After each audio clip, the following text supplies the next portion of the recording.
Chegamos a mais um dia, sejam muito bem-vindos. Mais um dia de ministrações acerca do nosso propósito, 365 dias com Deus.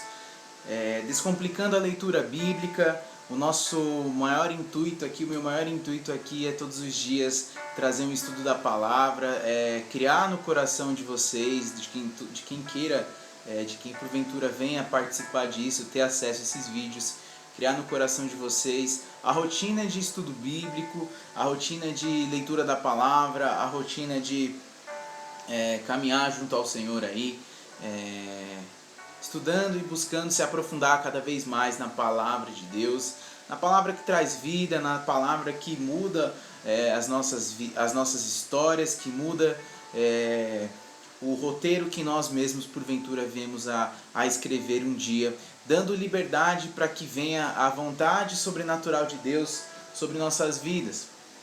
Muitas pessoas, nesses últimos dias eu percebi o quanto eu ouvi de pessoas de diferentes lugares, de diferentes convívios, acerca da dificuldade da leitura bíblica, acerca da dificuldade de começar a leitura bíblica, enfim, como é difícil, como pessoas relatam essa dificuldade na leitura bíblica. E eu percebi que se trata também de uma postura, de um hábito a qual você deve incrementar nos seus dias, você deve fazer ali um esforço, um sacrifício. Todos os dias você vai lendo e você vai lendo um pouquinho mais e vai entendendo e vai vendo o quanto a palavra de Deus é viva, o quanto ela se faz presente no teu dia, e isso começa a trazer um interesse maior também. Talvez você já tenha tido aí velhos hábitos, talvez você já tenha passado por transformações em muitas áreas da sua vida. Vale olhar para trás, vale por um minuto desenvolver esse pensamento. Você vai ver que por um instante, por alguns momentos, você tem que criar novos hábitos. E leitura da palavra não deixa de ser isso, um novo hábito para a tua vida. Começa aos pouquinhos, vai lá todos os dias, cara, não desista, permanece, persevera. Vai ser bênção na sua vida, pode ter certeza que Deus vai fazer algo novo, vai fazer algo sobrenatural através dessa leitura. Amém? Dito isso, vamos hoje para o nosso 25º dia.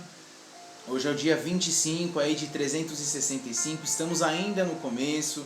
Se porventura você vê esse vídeo aí, se estiver vendo esses vídeos pela primeira vez, te convido. Os vídeos vão estar aí na bio do Instagram, na aba aí do IGTV. Os vídeos todos, desde o começo, também estão no meu canal do YouTube. Todos os dias eu coloco lá, Michel Costa com o Amor de Cristo. Te convido a ir lá, se inscreve, vê lá os vídeos, pega desde o começo, vem aqui, vamos juntos continuar embarcando nessa rotina bíblica aqui, que já tem sido bênção, já tem sido incrível, alguns poucos testemunhos, mas já temos visto aí o agir de Deus de maneira poderosa. Amém? Hoje vamos para o 25º dia, vamos ler hoje de Êxodo 29 a 31. Vamos ver o que Deus tem para derramar, vamos ver o que Deus tem para nos trazer aqui.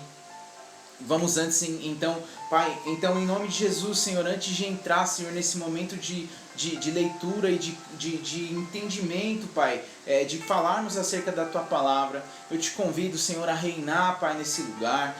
Senhor, todos aqueles que por algum momento vão passar por esse vídeo, Senhor, Pai, os constrange da Tua presença, os constrange na Tua presença, os constrange, Senhor, acerca da Tua Palavra que é viva, que é poderosa, a Tua Palavra, Senhor, que traz, Senhor, transformação na nossa mente, transformação no nosso coração, Pai, a Tua Palavra que abre os nossos olhos, a Tua Palavra, Pai, que enche e transforma, Senhor, a nossa boca. Em nome de Jesus eu te peço, Senhor, abre o nosso entendimento, Pai, abre os nossos ouvidos espirituais, abre os nossos olhos espirituais, abre a nossa mente, Pai, para que nós possamos receber, Senhor, da revelação da Tua Palavra agora, em nome de Jesus. Eu te peço, Espírito Santo, vem sobre mim, usa a minha vida como um canal de bênção para que pessoas, Pai, pessoas possam ser tocadas pelo agir da Tua Palavra, que pessoas possam ser transformadas pelo agir da Tua Palavra, Senhor.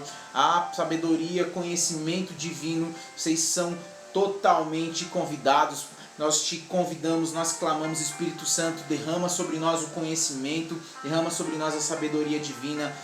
Vem com o entendimento do alto nesse momento, eu te peço. traz e derrama entendimento do alto, não somente sobre mim, sobre a minha casa, mas sobre todos aqueles que porventura vão ter acesso a esses vídeos, vão ter acesso a esse momento. Pai, vem sobre a vida deles também, em nome de Jesus, Pai. Muda, Senhor, as crenças limitantes da nossa mente.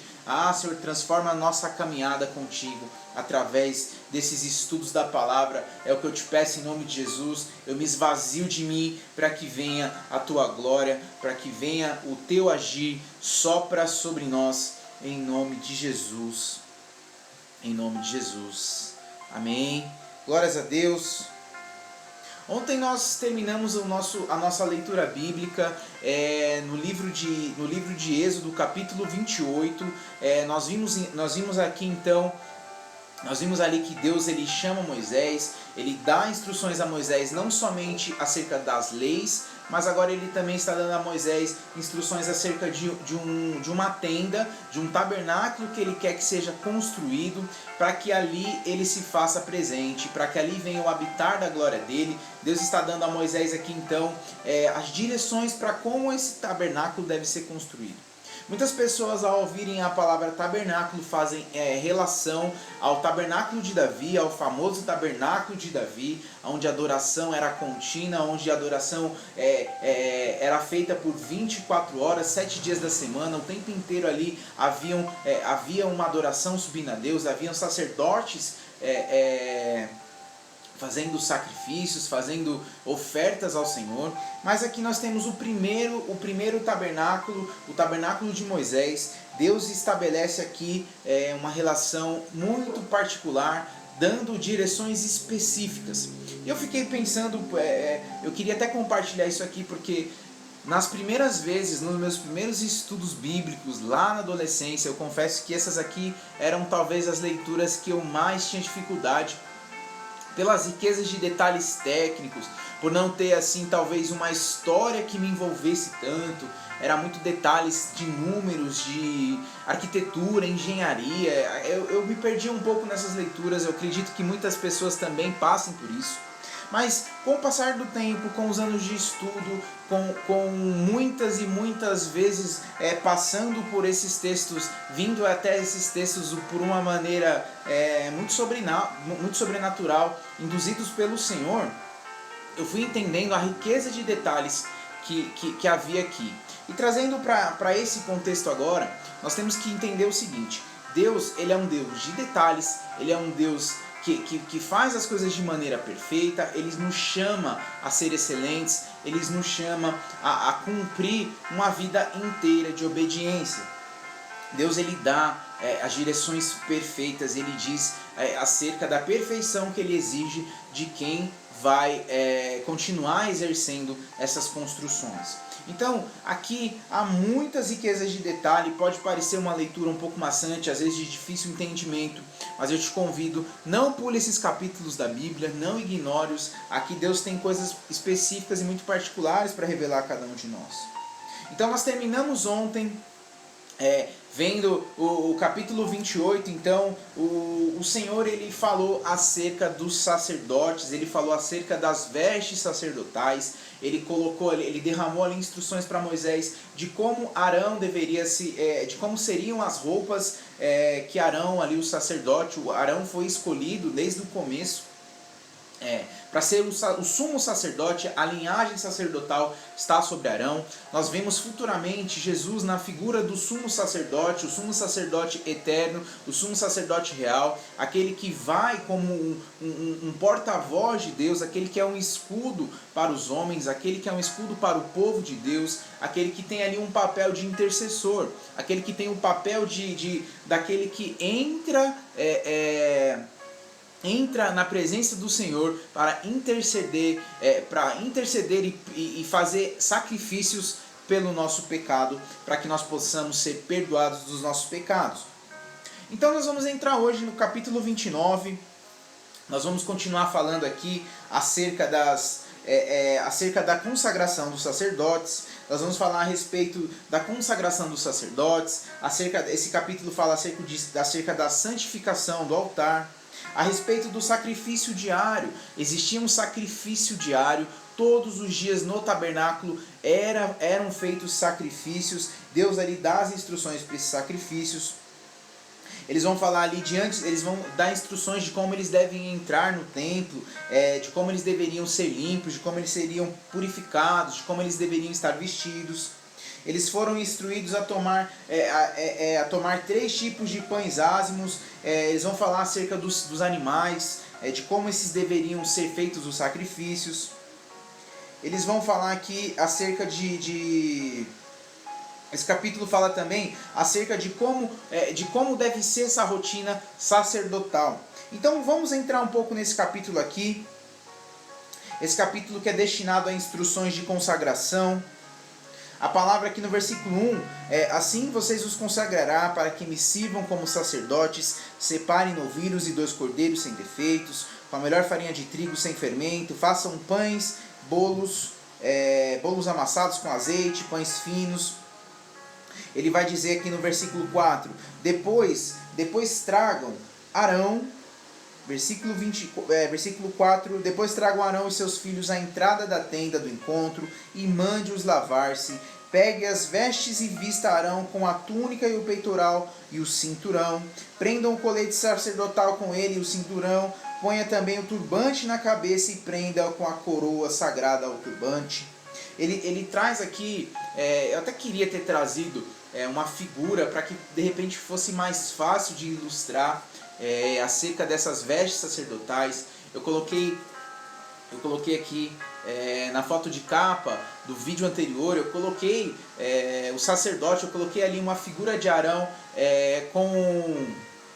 com a veste sacerdotal ali no ambiente da tenda, onde os sacerdotes faziam ali a queima do incenso, faziam a queima dos sacrifícios, enfim. Mas é muito mais fácil realmente identificar os detalhes técnicos dessas vestes quando nós vimos elas nas mãos do sacerdote. Agora, ele diz aqui acerca de Arão e sua família, os seus filhos se apresentarem na entrada da tenda, eles vão se lavar com água. Do versículo 5 ao 7, a instrução para a mistura do azeite da unção, ela vai ser dada. O azeite da unção, o óleo da unção, que é tão precioso, que nós vimos ainda hoje, nós temos ainda hoje na nossa cultura, esse óleo da unção, essa preparação de uma figura, de um elemento, um elemento a qual venha para consagrar, para purificar os elementos do templo, das pessoas, para que fossem ungidas. Ele é aplicado até hoje. Você vê aí nas suas igrejas, você vê óleos da unção. É claro que o poder não está especificamente no óleo, mas sim no manifestar do Espírito Santo, no manifestar da presença de Jesus. Mas é uma figura simbólica, é uma figura que faz aqui um ato profético. Olha aqui o que ele diz no versículo 7, do versículo 7 em diante. Unja-o com óleo da unção, derramando-o sobre a cabeça de Arão. Traga os filhos deles, vista cada um com uma túnica e um gorro na cabeça. Ponha também os cinturões em Arão e em seus filhos. O sacerdócio lhe pertence como ordenança perpétua, e assim você dedicará Arão e os seus filhos. Então, o óleo da unção, desde esse primeiro tabernáculo, ele é derramado como uma instrução poderosa da parte do Senhor. Ele tem aqui um princípio poderoso que o Senhor traz sobre ele. Por isso nós usamos, por isso até hoje ele nos acompanha nos nossos cultos, nas nossas reuniões. Sempre que alguém vai ungir alguma pessoa, vai ser liberado uma unção, ou até mesmo um ambiente, nós usamos esse óleo até hoje. Versículo 10 e 11 vai falar acerca do sacrifício do novilho. Ele aconteceria apenas após os sacerdotes colocarem as suas mãos na cabeça do animal. Esse gesto aqui, ele indicava que o animal ele foi designado como seu substituto, recebendo de alguma forma ali, recebendo sobre si os pecados dos sacerdotes. Eles faziam uma simbologia. Então eles, antes de sacrificar o animal, eles colocavam a mão ali sobre o boi, sobre o novilho, eles faziam ali uma oração. Era como se fosse uma transferência dos pecados ali dos sacerdotes para aquele animal que seria sacrificado. O versículo 12 fala assim: com o dedo coloque um pouco do sangue do novilho nas pontas do altar e derrame o resto do sangue na base do altar. Aqui ele fala a respeito do sangue. A aplicação do sangue nas pontas do altar, ela pode ter sido realizada para tornar a exibição do sangue mais proeminente, mais vista, mais notável. Toda essa operação ela não se dava em uma área coberta. O sacrifício de um grande animal ao ar livre, debaixo do sol forte e com moscas voando ao redor, era uma tarefa ali, era uma tarefa muito complicada. O restante do sangue ele era derramado na base do altar, então nada do sangue desse animal era desperdiçado, era tudo feito ali, uma base de sacrifício, tudo era aproveitado. Nós vimos aqui no versículo 13 ao 14, ele vai falar acerca dos sacrifícios por pecado. Olha o que ele diz: depois tire toda a gordura que cobre as vísceras, o lóbulo do fígado e os dois rins. Deixa eu colocar minha Bíblia aqui na frente, vai ficar um pouco mais fácil. E os dois rins com a gordura que os envolve, e queime-os no altar. Mas queime a carne e o couro, o excremento do novilho fora do acampamento, porque essa é a oferta do pecado. A queima da gordura, as vísceras, o fígado, os rins, eles produziam um cheiro muito pesado, um cheiro muito forte. Aí, entretanto, tudo isso, o pecado estava sendo consumido. Então eles faziam essa simbologia, eles tiravam dessas partes do novilho, eles tiravam dessas partes do boi e faziam a queima disso. Eles faziam a queima disso como uma oferta pelos pecados. Por isso esses ritos eles são descritos como cheiro suave ao Senhor. O resto do animal era queimado fora do arraial, pois que essas partes elas não eram agradáveis ao Senhor. O cheiro era suave porque era um cheiro de purificação, era um cheiro que remetia limpeza, remetia ausência do pecado, era um cheiro que as narinas do Senhor soavam como redenção, como conserto.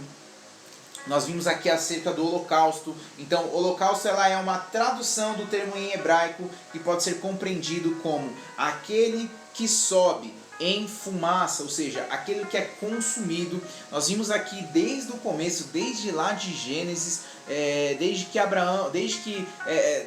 Abraão, até um pouco antes de Abraão, ele já apareciam essas figuras do holocausto, dos sacrifícios que subiam a Deus. Então, Arão e seus filhos, eles precisavam oferecer sacrifícios por si próprios, assim como seus companheiros. Entretanto, nenhum sacrifício foi necessário pelo Salvador Jesus. Ele veio à terra como um sacerdote sem pecados.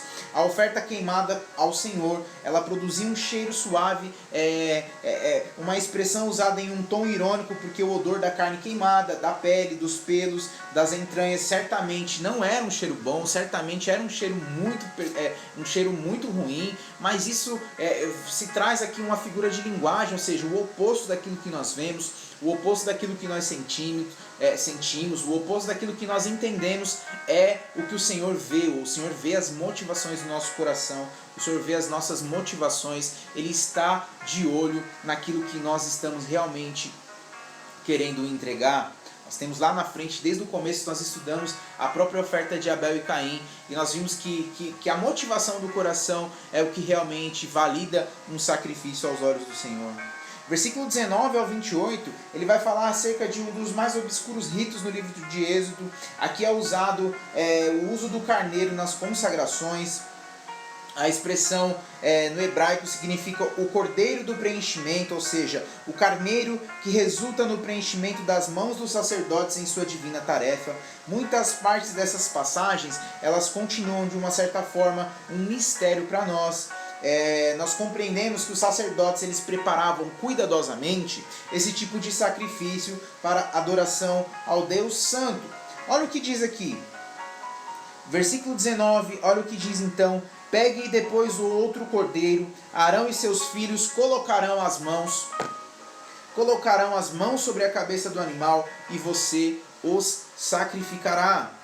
Pegue o sangue e coloque na ponta da orelha direita de Arão e dos seus filhos, e no polegar da mão direita e do pé direito de cada um deles. Depois derrame o resto do sangue nos lados do altar.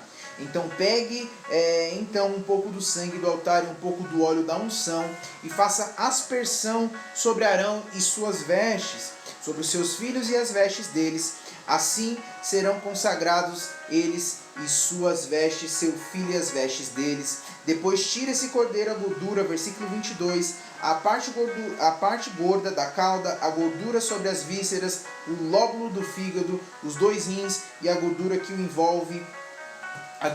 envolve e a coxa direita. Este é o cordeiro da oferta de ordenação.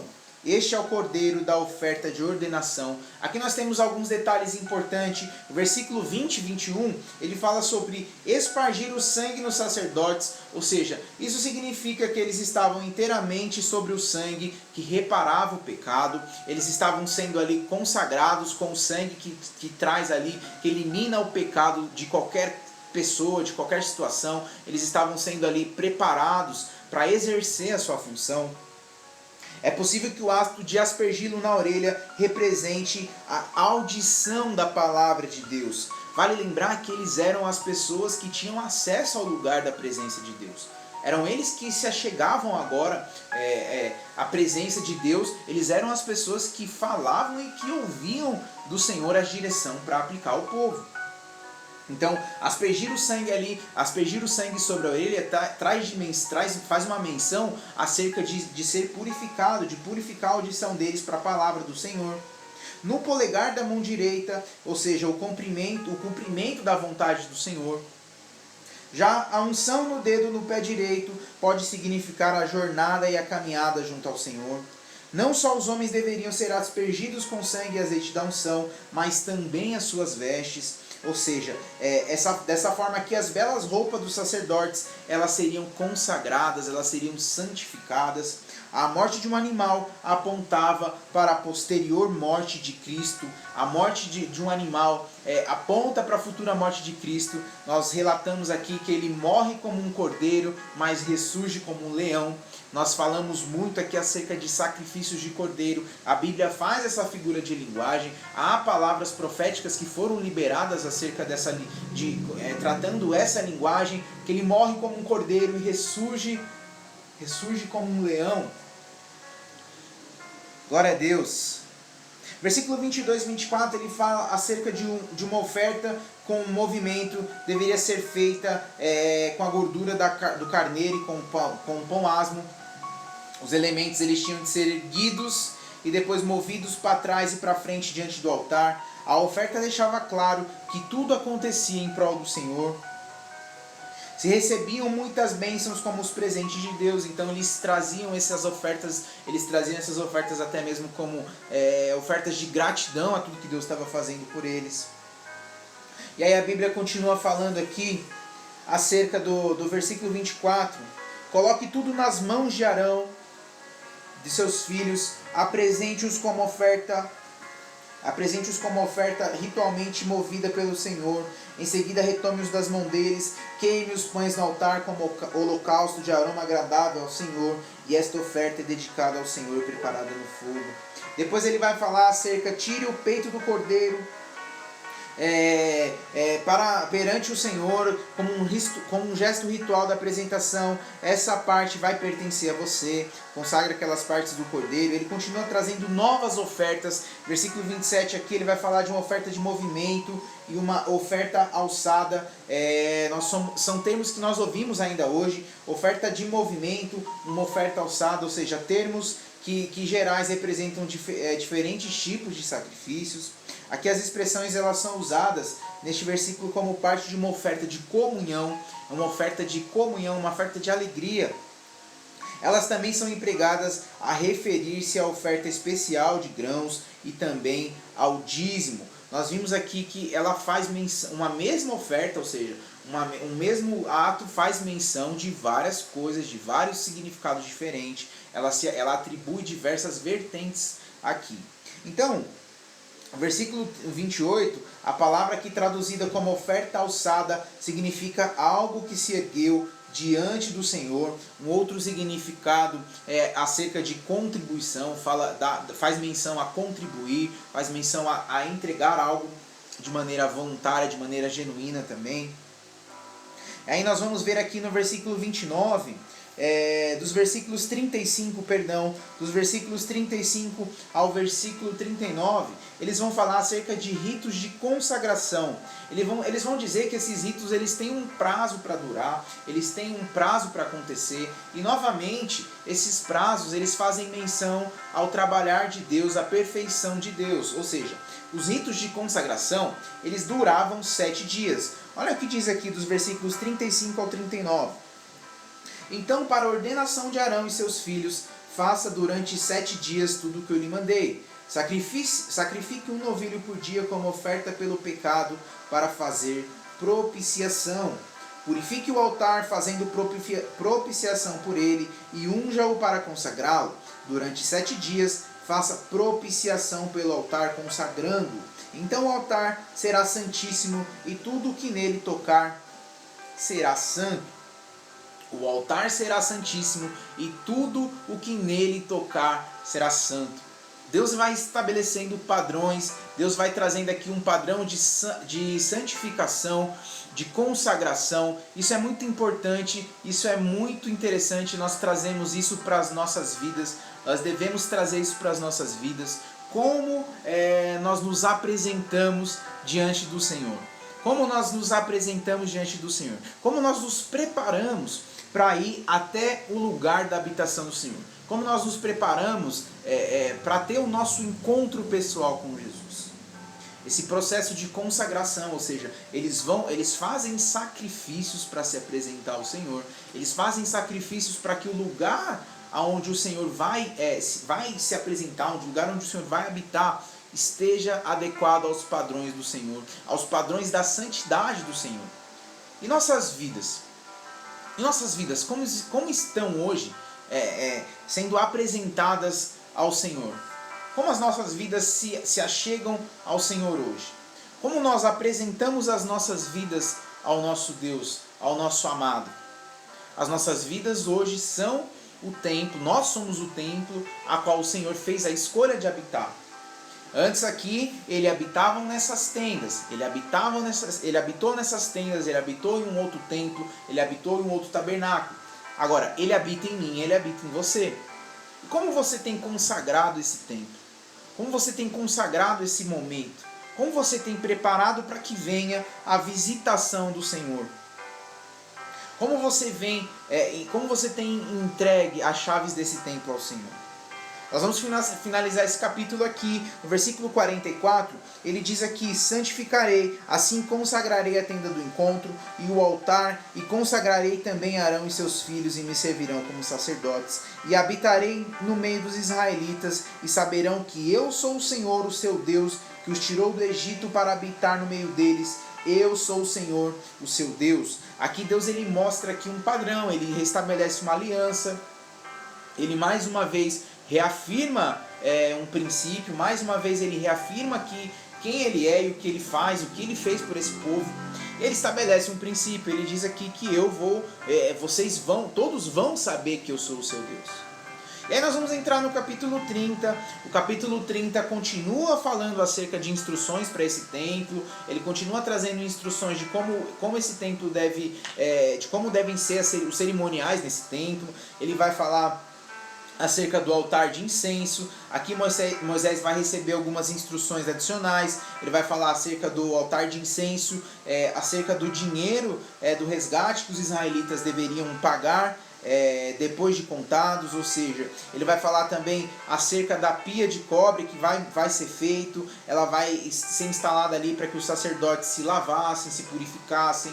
Ele vai falar também acerca da confecção do óleo da unção e do seu uso, das suas utilidades. Ele vai falar acerca aqui do incenso e do perfume que deveriam ser queimados no altar de ouro. Eu fico imaginando o seguinte, algumas pessoas, eu lembro assim de muitas conversas e pessoas comentando, cara, para que tantos capítulos falando acerca da construção de algo? Para que tantos capítulos falando acerca de uma construção de um templo para Deus, um templo que nem existe mais? Eu fico imaginando os padrões que Deus traz para esse lugar, assim como os padrões que Deus trouxe ali como revelação a Davi, para que futuramente fosse Salomão a construir o templo.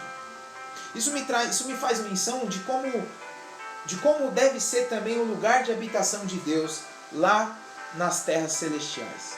Essa riqueza de detalhes, essa riqueza de poder que Deus dá aqui para eles, isso me faz muitas vezes imaginar e até viajar um pouco no que deve ser o lugar da habitação do Senhor lá no céu. Como deve ser lindo, como deve ser incrível, se aqui nesse ambiente, se aqui nesse lugar Deus faz algo tão precioso, com pessoas que são limitadas, com pessoas que têm inúmeras limitações. Imagina no céu o quão precioso não é o lugar de habitação de Deus. Então nós vamos entrar para o capítulo 30, Deus vai falar aqui com Moisés, continua dando as instruções para ele, ele vai falar acerca de um altar menor, era um altar usado para acender o incenso de aroma agradável, os versículos 1 e 2, faça um altar de madeira de acácia para queimar incenso, ele vai ser quadrado, 45 centímetros de cada lado, 90 centímetros de altura, duas pontas vão formar com ele uma só peça, ele vai fazer um altar menor, para que fosse ali acender incenso ali naquele lugar. Um altar maior, então, o menor ele também estava revestido de ouro. Ele, por ser um altar menor, ele não deixa de ser rico como o outro. Versículo 6, ele vai falar que o altar ele fica num lugar santo, perto do véu que separava esse cômodo do Santíssimo. Olha o que ele diz no versículo 6. Coloque o altar em frente do véu que se encontra diante da arca da aliança, diante da tampa que está sobre ele, onde me encontrarei com você. Então Arão queimará incenso aromático sobre o altar todas as manhãs, quando vier cuidar das lâmpadas, e também quando acendê-las ao entardecer. Será queimado incenso continuamente perante o Senhor por suas gerações. Arão ele foi ordenado a queimar incenso aromático a cada manhã e à tarde, com o acender das lâmpadas. Então aqui surge a pergunta: por que era o sumo sacerdote a pessoa encarregada de cuidar de uma tarefa que aparentemente era tão simples? Por que não poderiam ser outras pessoas? Por que Arão? O sumo sacerdote, alguém de tamanha importância, alguém de tamanhas responsabilidades, porque ele teria que fazer isso? Acender o incenso, então, era de fato um privilégio. Essa prática desse ato aqui ficava restrita àqueles que tinham permissão para se aproximar de Deus. Não era qualquer pessoa. Isso demonstrava aqui que a pessoa que fizesse isso, ela tinha uma permissão diferente, ela tinha aqui um acesso especial, privilegiado ao período. Quando se fala ao período em que essa tarefa aqui ela devia ser desempenhada, a expressão do hebraico como traduzida como à tarde pode ser entendida como entre duas manhãs, ou seja, uma transição de períodos aqui, ou seja, durante essa transição acontecia de Arão ir lá mais uma vez acender incensos, reacender as luzes.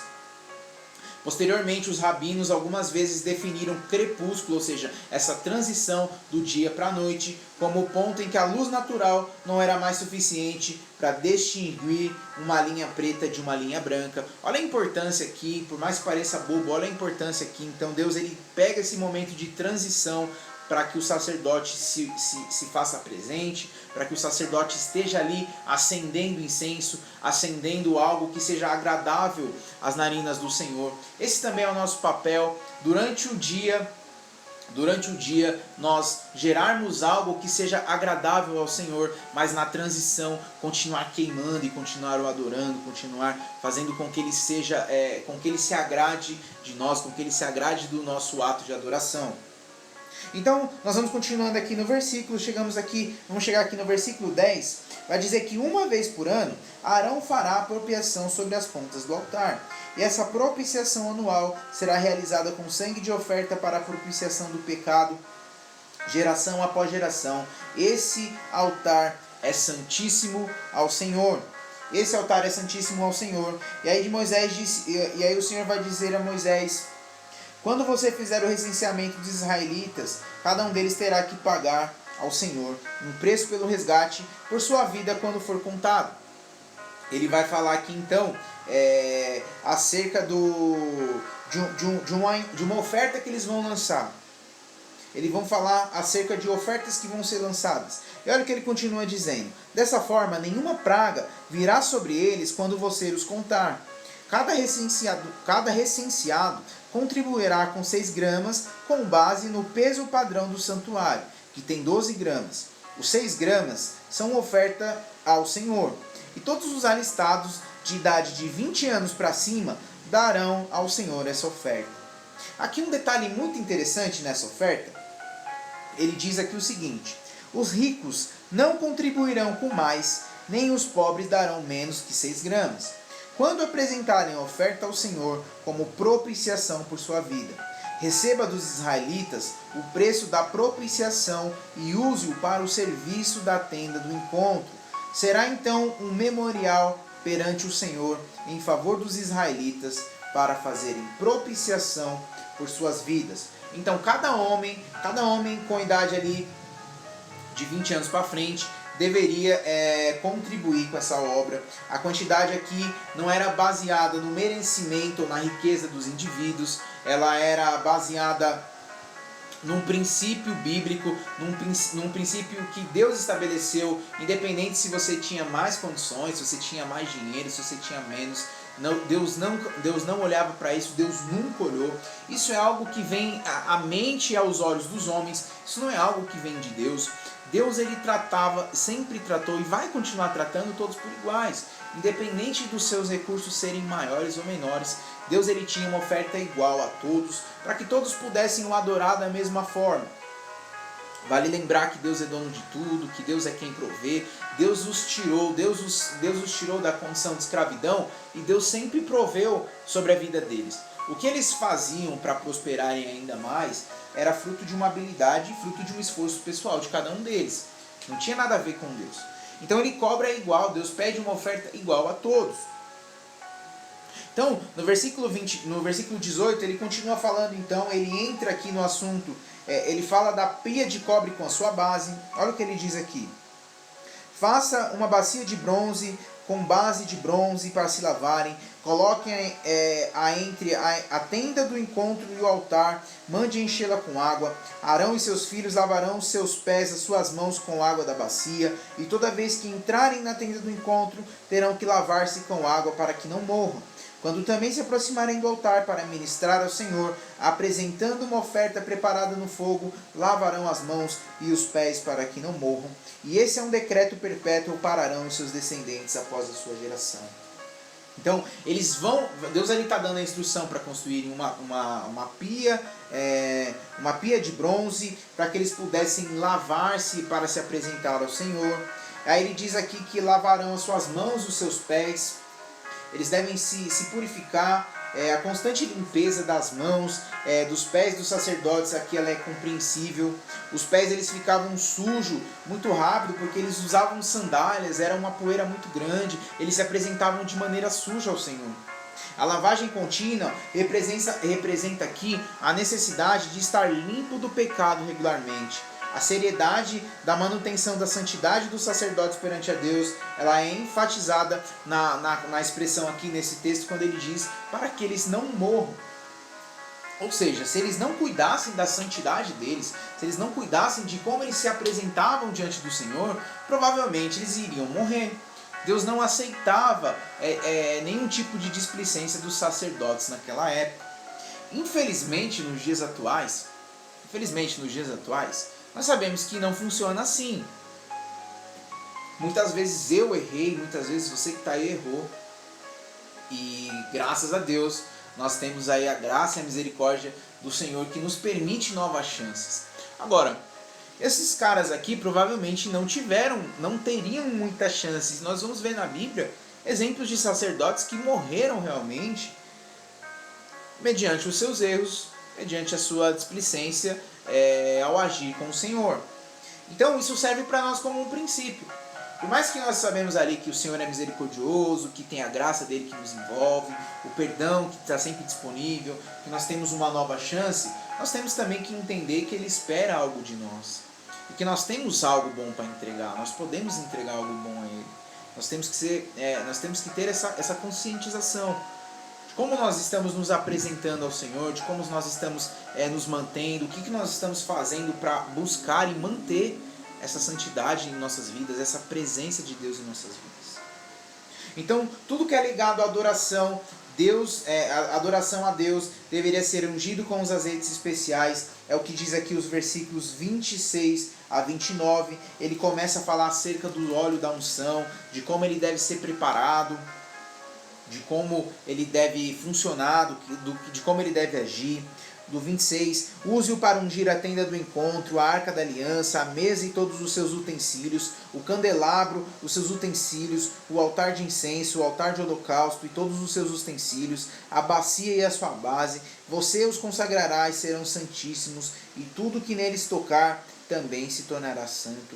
Ou seja, ele começa a falar acerca das coisas, dos objetos ali que deverão estar a serviço e dentro do templo, eles devem ser ungidos para que sejam santos.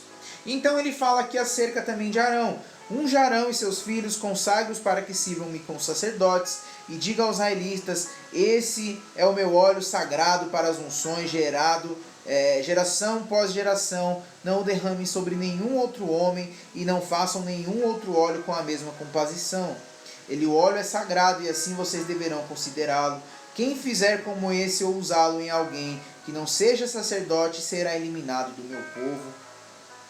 Ele diz aqui acerca da sabedoria e o cuidado ao usar isso. Ele diz também acerca do incenso, versículos 34 a 38, como no caso do azeite da unção, as instruções para a fabricação do incenso também foram precisas, também são preciosas. O resultado da mistura era um artigo generoso, era um artigo caro, era um artigo precioso, não era qualquer coisa, isso aqui era uma preciosidade. Deus está dando uma preciosidade a esse povo. Ele diz acerca aqui do incenso. Ele termina dizendo no versículo 37 e 38, para que não façam nenhum outro incenso com a mesma composição para uso pessoal, considerem-no sagrado, reservados para o Senhor. Quem fizer um incenso semelhante para usufruir sua fragrância será eliminado do meu povo. Então, o que Deus está dando aqui como instruções, tanto para o óleo quanto para o incenso, é algo exclusivo de Deus. É algo que não deve ser usado em nenhuma outra circunstância, não deve ser usado em nenhum outro momento. Então nós chegamos ao último capítulo, nós chegamos ao capítulo 31, nós vamos falar acerca, Deus vai falar aqui, ele vai escolher os artesãos para fazer essa obra e vai falar também acerca do dia do sábado. Deus primeiro ele recomenda quais trabalhadores deveriam ser empregados na edificação desse tabernáculo. Ele vai trazer exatamente as pessoas a qual ele levantou para conduzir a construção disso, para conduzir esse processo, para conduzir esse projeto. E aí o Senhor ele vai repetir acerca da lei do sábado, ele vai fazer uma observação acerca de como o povo deve agir diante disso, diante do sábado. E aí ele vai terminar entregando a Moisés as duas tábuas da lei, as duas tábuas que remetem ali, que foram escritas à própria mão de Deus acerca dos mandamentos. Então, no versículo 2, o Senhor ele vai chamar especificamente o homem que seria o artesão do tabernáculo. O nome dele é Bezalel, significa na sombra de Deus. Ur, o avô de Bezalel, não deve ser confundido com o companheiro mais conhecido de Arão e Moisés. Nós estamos falando de um outro Ur, de um outro lugar. Nós vimos ali em Êxodo capítulo 17 que Moisés ele subiu ao monte enquanto ele envia Josué para uma batalha contra os amalequitas. Ele enviou Josué para ir à batalha, mas ele viu e acompanhou essa batalha lá do monte. No monte ele estava com Arão e Ur. E aí enquanto Moisés ele estendia sua mão, ele mantinha o seu cajado ali estendido, os israelitas venciam, mas quando ele abaixava, eles começavam a perder. Então Arão e Ur, nesse caso, o ajudaram ali a permanecer com a mão erguida, o cajado erguido, e eles venceram. Mas não faça confusão, não é o mesmo Ur que nós estamos falando de um Ur diferente, de um outro lugar, tá?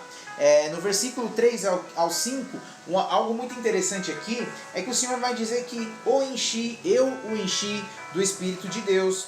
Essa maravilhosa expressão indica a obra do Espírito Santo nos antigos tempos, ou seja, no Antigo Testamento.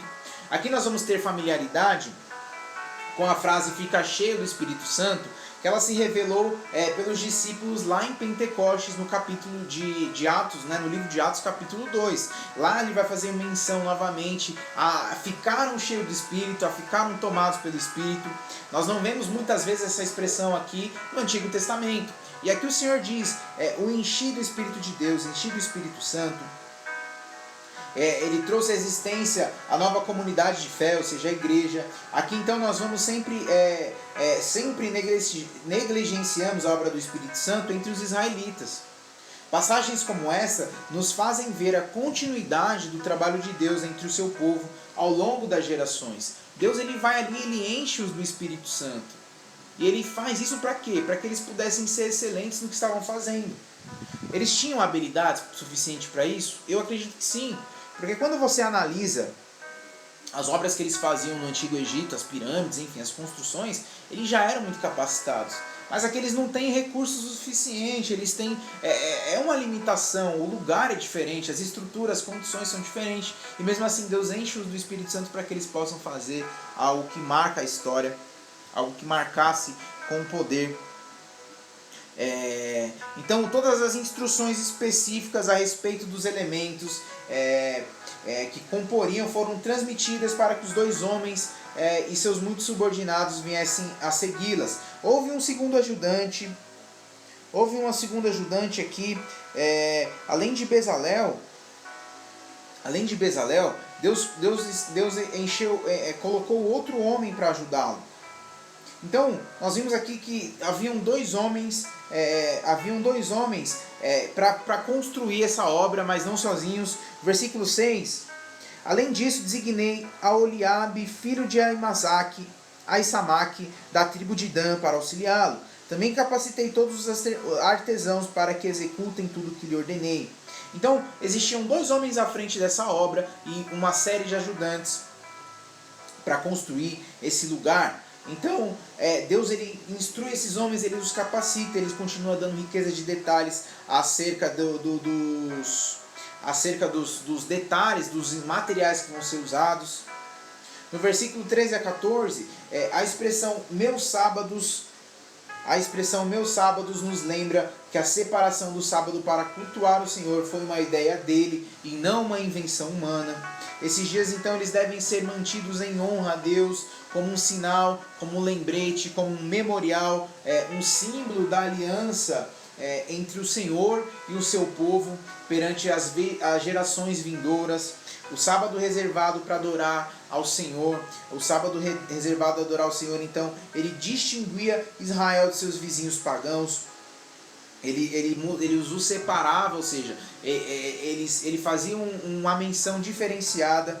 A finalidade do Shabat não era o descanso recreativo, vale lembrar isso, não era o descanso recreativo, era um dia de adoração, era um dia de busca, era um dia de culto a Deus. Eles tiravam o dia para o adorar, eles separavam o dia para adorar e nada mais, eles não faziam qualquer outra coisa, nem mesmo a preocupação com os alimentos, eles não tinham preocupação com nada, eles reservavam verdadeiramente um dia para adorar o Senhor. Então, no versículo 15 a 17, o sábado ele vai ser declarado como um sinal perpétuo entre o Senhor e Israel. A ideia de separação desse dia pode ser encontrada no padrão utilizado na criação. A ideia de adoração aqui, de descanso, ela vem do padrão que Deus criou. Quando ele faz ali o mundo, ele cria tudo em 6 dias e no 7º ele descansa. Então, versículo 18... Nos versículos 18, nós vamos ter aqui a finalização dos nossos estudos de hoje. Vai dizer que quando terminou de falar com Moisés no Monte Sinai, deu-lhe as 2 tábuas da aliança, tábuas de pedra, escritas pelo dedo de Deus. Quando Deus termina então de falar com Moisés lá no monte, ele dá a ele as tábuas da aliança. Isso aqui faz o leitor lembrar que tudo isso aqui, toda essa sessão, ela começa, toda essa história aqui, ela começa lá em Êxodo capítulo 25. Aqui é um relato que foi um relato divino ali entre Deus e Moisés, quando Deus o chama até o monte, lá onde ele passou, onde ele passou um tempo específico, ele passou por cerca ali de 40 dias, e aí Deus deu essas tábuas ali a ele. Então, quando o profeta ele retorna para o povo, ele escreveu o que ouviu e o que ele viu. O Espírito de Deus o guiou para se lembrar dos maravilhosos detalhes, das ideias e dos conceitos da sagrada adoração. As 2 tábuas de pedra, objetos similares aos usados nos antigos tratados, eles continham os 10 mandamentos em cada uma delas. Ambas deveriam ser mantidas juntas perante o Senhor em seu santo tabernáculo. A pedra, ela enfatizava a palavra de Deus. O dedo de Deus é uma forte menção aqui, é uma atribuição de uma forma ou de um caráter humano de Deus, que muitas vezes nós vemos aqui a Bíblia citando e dando exemplos de uma manifestação humana do Senhor.